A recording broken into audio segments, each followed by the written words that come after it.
Stabat Mater dolorosa, juxta crucem lacrimosa, dum pendebat filius, cuius animam gementem, contristatem et dolentem, per transivit gladius.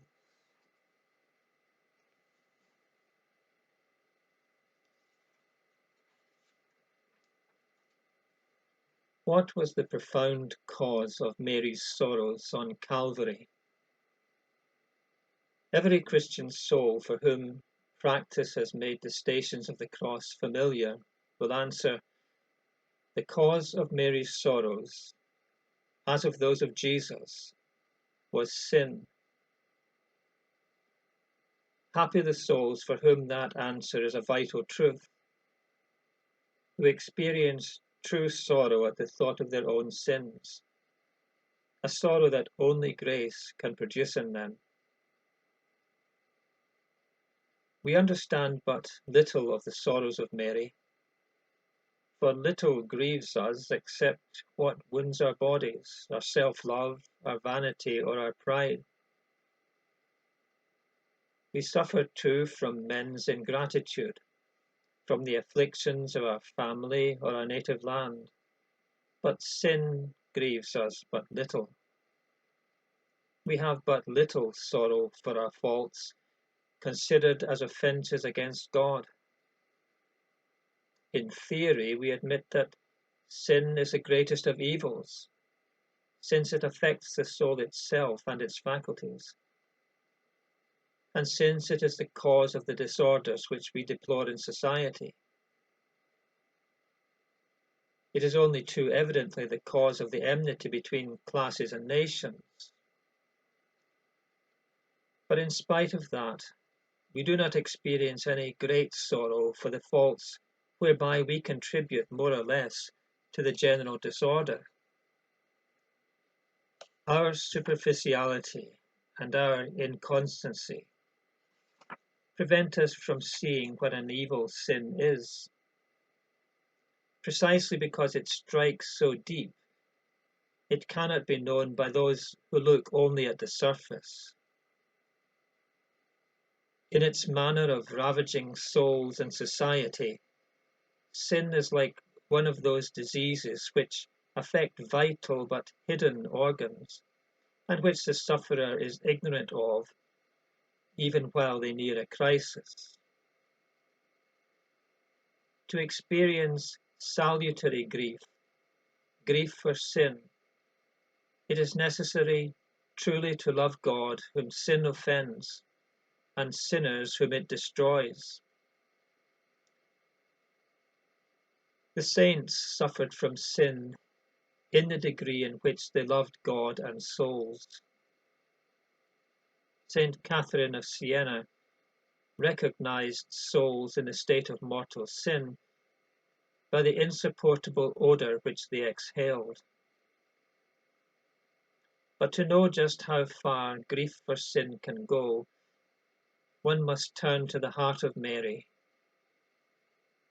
Her grief sprang from an unequaled love for God, for Jesus crucified, and for souls, a love which surpassed that of the greatest saints, and even of all the saints united, a love which had never ceased to grow, a love which had never been restrained by the slightest fault or imperfection. If such was Mary's love, what must her grief have been? Unlike us who are so superficial, she saw with piercing clarity what it was that caused the loss of so many souls. The concupiscence of the flesh, the concupiscence of the eyes, the pride of life. All sins combined to add to her grief, all revolts against God, all outbursts of sacrilegious rage, such as that which reached its paroxysm in the cry, "Crucify him," and in utter hatred of him who is the light divine and the author of salvation. Mary's grief was deep, as was her love, both natural and supernatural, of her Son. She loved him with a virginal love, most pure and tender, loved him as her only Son, miraculously conceived, and as her God. To understand Mary's dolours, one would need to have received, as did the stigmatics, the impression of the wounds of the Saviour. One would need to have relived with the mystics his physical and moral sufferings, and to have shared with him the hours of his passion and death. Mary's love in her dolours was meritorious for us and for her also.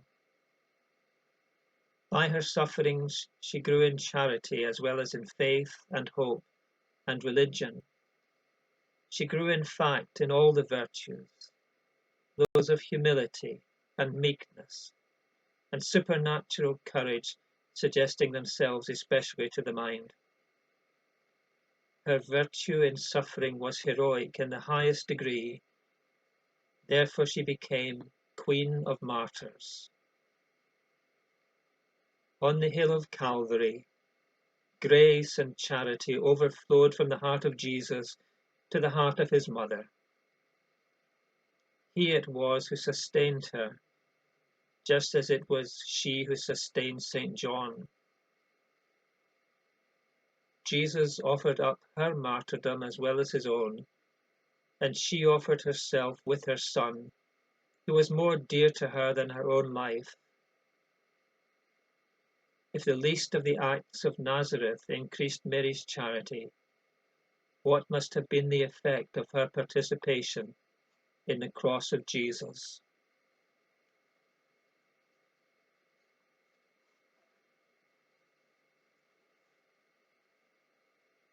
At the cross her station keeping, stood the mournful mother weeping, close to Jesus at the last. Through her soul of joy bereaved, bowed with anguish, deeply grieved, now at length the sword hath passed. O that blessed one, grief laden, blessed Mother, blessed Maiden, Mother of the All-Holy One. O that silent, ceaseless mourning, O those dim eyes never turning from that wondrous suffering Son, who on Christ, dear Mother, gazing, in her trouble so amazing, born of woman, would not weep, who on Christ, dear Mother, thinking, such a cup of sorrow drinking, would not share her sorrow deep. For his people's sins in anguish, there she saw the victim languish, bleed in torments, bleed and die. Saw the Lord's anointed taken, saw her child in death forsaken, heard his last expiring cry. In the passion of my Maker, be my sinful soul partaker. May I bear with her my part. Of his passion bear the token, in a spirit bowed and broken. Bear his death within my heart. May his wounds both wound and heal me. He enkindle, cleanse, and heal me. Be his cross my hope and stay. May he, when the mountains quiver from that flame which burns forever, shield me on the judgment day. Jesus, may thy cross defend me, and thy saving death befriend me, cherished by thy deathless grace. When to dust my dust returneth, grant a soul that to thee yearneth, in thy paradise a place.